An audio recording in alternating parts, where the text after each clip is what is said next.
Hi everyone! Oh my gosh, it's 2025. Is it going well for you? I hope so. I actually hope so for me too, because I'm filming this in 2024. Today I am sharing my fashion trend predictions for 2025. I'm always thinking about fashion and trends through the lens of social and cultural context, so I am very excited to share not only my trend predictions, but also the socio-cultural reasoning behind them. Plus some that, I don't know, they feel like a premonition. I have no explanation, but they're in here. I say this as someone who is not a professional. I am not a trend forecaster. I am but a humble, thrifty fashion YouTuber with a bachelor's degree in psychology. So this is really just for fun, but I have a good feeling about these ones. Let's get into it. Obviously, trends do not just turn over on January 1st, and I think a lot of the trends we have been seeing will continue into the new year. Specifically, I think sort of cutesy girly styles, preppy styles, and sporty styles will all carry on and continue to evolve in the new year. I think I actually mentioned in another recent video that I have recently thrifted some more sporty clothing because while I have never been a big like sports fitness person, I have started working out regularly in the past year or so because I realized giving my body more movement and making my muscles stronger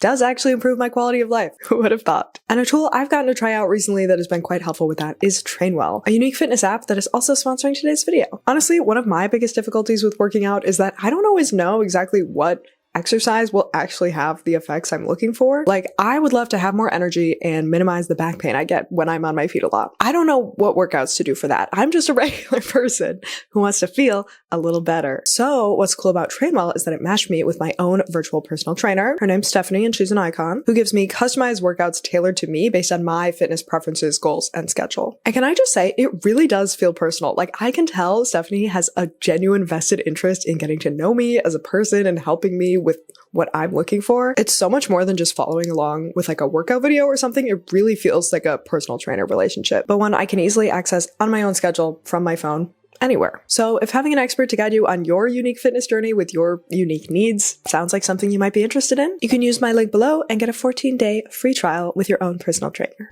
Okay, so I think plenty of fashion trends will stick around from last year. However, I think the biggest newer trend that will take over 2025 is boho. And you know what? I often dress on theme for videos, but this one wasn't even intentional. This is just what I wanted to wear today. So that's how you know the boho influences are present. If you follow the fashion industry and runways and stuff, you have definitely already seen this. The Chloe Fall Winter 2024 collection, which was sort of dubbed the new boho, was everywhere. It was heavily discussed and praised by like fashion industry people. But I feel like so far it's mainly just been about this particular collection, and it's only been a big thing for like fashion people, fashion industry people. Like my friends who are stylish but not like in fashion world don't know anything about this. Whereas in 2025, I really think this aesthetic will become like the strongest new trend in the mainstream. I think first and foremost, it feels like a natural reaction to what has been popular recently. We've had a lot of more structured, hard, utilitarian fashion lately, like sportswear and office wear. And then we've also had a lot of very cutesy, girly fashion that's more like a bold, stylized,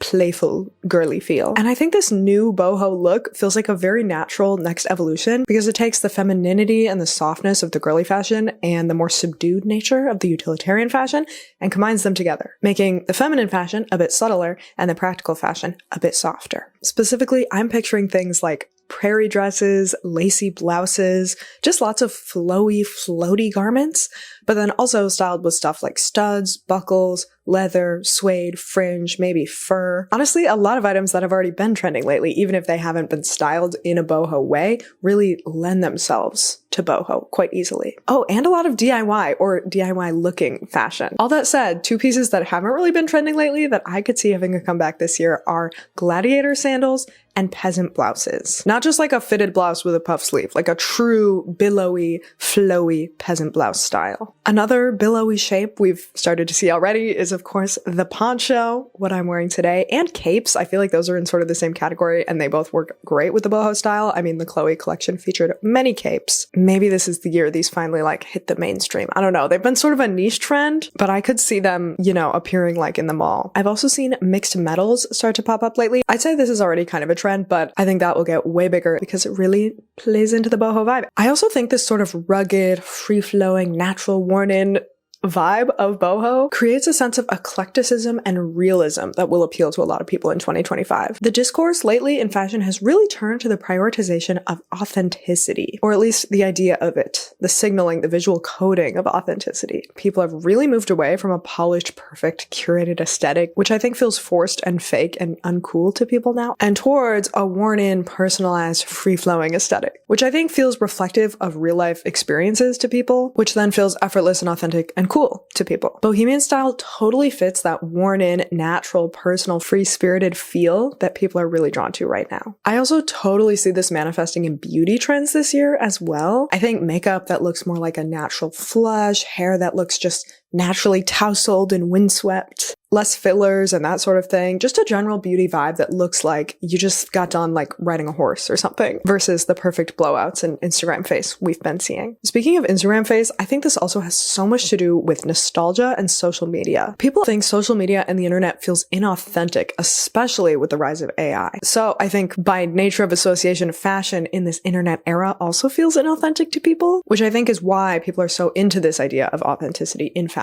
right now. And I think many people perceive styles from before the ubiquity of algorithms to be innately more authentic. People are even nostalgic for old social media. Like when social media first started and it was just your friends and there weren't any algorithms, it just showed you what you followed, which is how we get to people talking about like old Coachella outfits or like the Olsen twins' old street style with such nostalgic enthusiasm. With that in mind, I definitely see some of the subtler, more palatable elements of early 2010s fashion, which of course included a lot of boho style, potentially resonating with people today. I'm thinking things like ditzy floral patterns, longer necklaces, thigh-high boots, and honestly, anything the Olsen twins would have worn. Each of them really was that girl. They were those girls as a unit. Okay, so what I'm envisioning is that boho will become the biggest newer overarching fashion trend, but I also think a second overarching category will sneak in and start to rise this year, and that is 1920s fashion. This is something I haven't seen discussed much yet, but I keep seeing elements that I associate with 1920s fashion popping up more and more, and I can totally see this being an upcoming theme in fashion. Firstly, I've just seen a lot of 1920s-esque fashion on runways for 2025, which also includes many styles that we haven't really seen in a while, so they feel quite chic and fresh and different right now. The one I've seen the most is a straight, relatively loose-fitting column dress, usually with a drop waist, and usually with some sort of twist or tie or draping at the hips. That's very specific, but it is everywhere. I also mentioned longer necklaces with the boho look, but that is a very 1920s look as well. I'm also envisioning very sleek fitted caps or headscarves becoming bigger this year. I've been seeing it more and more, and I personally just find it very refreshing and chic looking. I feel like the biggest thing that makes 1920s fashion unique is that it feels glamorous and mysterious and exciting, but in sort of an unconventional and androgynous way. At the time, this silhouette was seen as this new, very boyish shape. It doesn't show off, you know, a feminine curved figure the way fashion both before and after the 1920s did. And I don't know, this kind of feels like the perfect moment in fashion to bring that back. I think a lot of mainstream fashion trends recently have been a bit more conventional and also a bit boring. Like I said, we've had this harder, more utilitarian style and this like uber girly style. And while boho kind of combines both of those things, 1920s fashion kind of rejects both of those things. It's like glamorous and chic, but also not super conventionally feminine. So I could definitely see this also appealing to people after the trends we've had recently. Another sort of interesting factor here is that in the 1920s, this thin, curveless, almost prepubescent shape became held up as the fashionable body ideal. And, does a preoccupation with youth and thinness sound familiar at all to our contemporary ears? I do think it's quite interesting the difference in surrounding context from 100 years ago to today. Again, I am not a fashion historian, so I could definitely be wrong here. But my impression is that in the 1920s, this was sort of a new rebellious idea. It was framed in opposition to conventional femininity and conservatism, whereas now, the obsession with youth and thinness most definitely is in alignment with a rising conservatism. So that places 1920s fashion in sort of this interesting place where like it's kind of this rebellious, different version of femininity, but it's also kind of still in alignment with certain conventional standards. So I don't really know if that like strengthens my argument for its potential popularity or weakens it. I just thought it was interesting. I'm curious to see how these values will play out in fashion.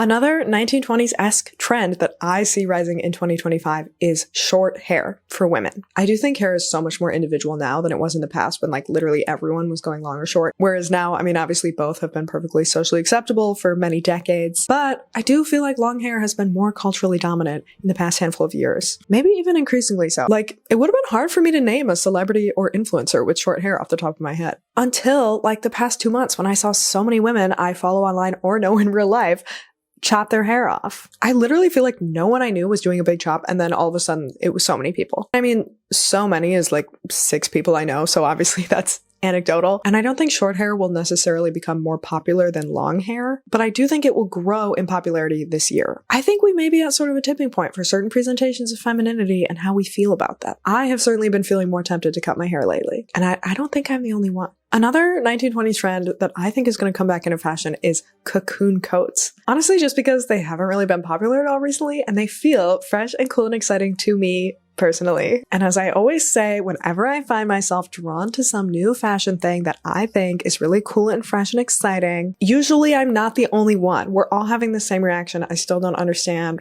what causes this. Again, I think this shape feels glamorous yet unconventional, which may appeal to people this year. Maybe even cocoon cardigans as well. Who knows? Those still feel a little too like 2010s to me, but that hasn't stopped other things from coming back into fashion. So another note about the cocoon coat is that it's just a rounder shape, and a lot of round shapes have also been trending lately. Barrel jeans, capes, bubble skirts. Maybe this is also a rejection of the curved feminine figure. I don't know. But cocoon coats are like the roundest shape you can give to an entire outfit. This is also another reason I think peasant blouses are going to become popular this year. That's also sort of a round shape. I also personally just find the textures and fabrics of the 1920s totally enchanting, like beading, brocades, sequins, all that sort of ornate detail. Those ornate materials also bring us into my next predictions category, which I am going to call messy make-believe. I don't know if that name fully captures what I'm going for here, but basically I mean like detailed, ornate, fairy tale, or theatrical inspired fashion, but less like princess costume and more like nomadic folk story wizard. I'm thinking Renaissance revival. I'm thinking Howl's Moving Castle. I'm thinking a little bit whimsy goth, but then if you took it in more of like a wizard knight court jester direction. Was that too online? Did that description make any sense? I'm picturing ornate fabrics, lots of layering and texture. We already talked about capes and ponchos with the boho, but I think those could totally play into this vibe too. Maybe even chainmail. But then I'm also picturing this vibe to be like a little ragged around the edges, uneven hemlines, more muted or darker colors. A look that gives whimsical, but also kind of weird, and also still maintains some mystique and subtlety. So what's my reasoning for this one? A few things. One, we had some really like bold, kind of unhinged out there fashion for a couple years. And then people were like, what are we doing? This is ridiculous. So then fashion became more like normie and practical and subdued and honestly kind of boring. Like in 2024, people just kept talking about how there are no new trends for 2024. So I feel like this kind of look makes sense to appeal to people who are craving creativity and novelty because it is creative and exciting and interesting. It's something different, but it's also still not too on the nose or over the top. The muted colors and textural details still feel grounded in reality. Reasoning number 2. I do think with just, a lot of people's economic situation right now, the ongoing crimes against humanity happening globally, the state of electoral politics, really just like the state of everything at this time, people want rebellion and they want escapism, but they don't quite have like the hope and security to truly buy into escapism and just like ignore everything going on. And a lot of people also don't have the energy for a really intense, sustained, rageful sense of rebellion. So I feel like something sort of weird and outside the norm that also has a little whimsy, but also feels a little dark. I don't know, it fits the mood. I don't know if this framing is even going to make sense to anyone else but me. But I just think something that's kind of magical and powerful, but also kind of dark and gritty makes a lot of sense to appeal to a lot of people right now, especially women who are, of course, the drivers of the fashion industry. And to me, this actually feels like a less feminine, more androgynous take on the whimsical fantasy style compared to what we have seen over the past handful of years, which I also think will appeal to women more this year, like the 1920s looks, the shorter hair. I think we've been doing girly for long enough that women want something different. My third reason for this prediction is that I have also seen styles that give me this vibe on runways lately, on celebrities, and also so much in my Pinterest feed. Maybe that's just my algorithm, but I feel like just out of nowhere, I was seeing so much like magician fantasy inspo. Of course, we've also seen chainmail on the likes of Chapel Roan. I just saw Cup of Jordy point out in a video that she saw like an influencer who was wearing like crowns for fun on Instagram. Yeah, it's a thing. The fantasy inspo is a thing. It feels very niche at this moment, and I think it'll stay relatively niche. I don't think this is necessarily going to be like the biggest mainstream trend in the world, but I do feel like the appeal is going to grow this year. I don't know. I just think it's going to be a vibe.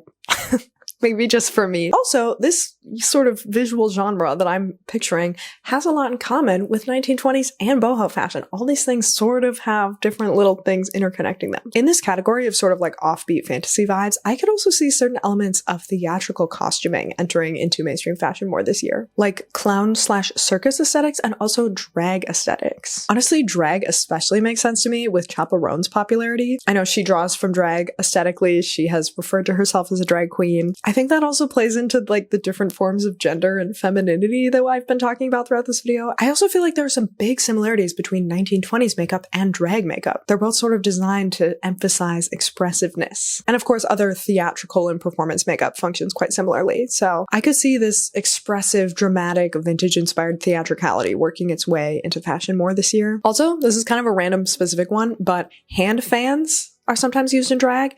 They were also like a thing in the 1920s and throughout much of history. I could see foldable paper hand fans becoming more of like a mainstream fashion accessory. That feels like a wild card, but I'm throwing it in here. Finally, I would like to close with some other sort of random miscellaneous predictions that don't fit into any of the other categories, but I still want to talk about them. 1, pillbox hats. I've already started to see these. I think they're cool. I feel like we might see them more this year. 2, aviator sunglasses, or specifically this aviator shape, because I saw it on a couple different runways, and I feel like this shape in sunglasses has not really been popular in a while, so they're due for a comeback. 3, anorak jackets. I feel like tactical, sporty, gorpy style has been so popular. I think that's definitely going to continue in this year. I didn't especially talk about it in this video because I have already talked about it and predicted it in previous videos, and it's already a trend. But I feel like the anorak jacket specifically has not really had a moment lately. Not since I was in like high school, but I feel like they fit this perfectly. And again, it's been long enough that I feel like they could feel fresh and cool again. They kind of feel fresh and cool again to me. So I feel like other people are going to feel the same way. 4, we kind of already talked about this, but round bubble shapes have already been so popular. And I just think they're going to get even bigger. They're going to get more popular. It has so many applications that I didn't even talk about that aren't even trends yet. And I've been seeing it on so many runways. And I just think the round bubble silhouette is everything. And maybe 2025 will be the year of the round silhouette, the year of the bubble. And that's it. Wow, all the fashion trends I am foreseeing for 2025. As always, I am certain this will not be the end-all be-all of fashion this year. I think a ton of trends from 2024 will continue and roll over into 2025. I mostly just didn't include those because I thought they would be boring to talk about. I'm sure a lot of other things will also pop up that haven't even occurred to me. And who knows, maybe all of these predictions will be completely wrong. But these are the new fashion vibes I think we'll be seeing more of in 2025. I would love to hear what you think of these predictions or any predictions of your own in the comments. And I heard if you do leave a comment, watch another video, and subscribe, you will stick to all your 2025 resolutions throughout the year. And you'll finish the year feeling so successful and proud of yourself. I'm manifesting that for all of you. Happy New Year!